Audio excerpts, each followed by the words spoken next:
ଏବେ ଯେଉଁ ଖରା ହେଉଛି ନା, ଏ ଖରାରେ ପଖାଳ ନ ଖାଇକି ବି ରହିହେବନି। ଆଜି ଆମର ପଖାଳ ସହିତ ଆଳୁ ଭର୍ତ୍ତା, ଶାଗ ଭଜା, ଆଉ ଗୋଟେ ପାଗ, ଆଉ ମିକ୍ସଚର ସବୁ ଆଜି ପଖାଳରେ ଗୋଟେ ଖିଆ ହେବ। ପଖାଳ ମାଡ଼ ଆଜି ଗୋଟେ ଭଲସେ ହେବ।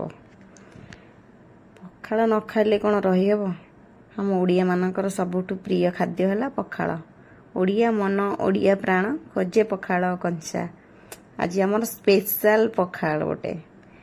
ଆମର ପଖାଳରେ ଆଜି ରହିଲା ଲୁଣ, ଲଙ୍କା, ତେନ୍ତୁଳି, ଶାଗ ଭଜା, ସେଟା ଗୋଟେ ତରକାରୀ, ବଡ଼ି, ମିକ୍ସଚର, ଆଳୁ ଭର୍ତ୍ତା, ପୋଟଳ ଭଜା।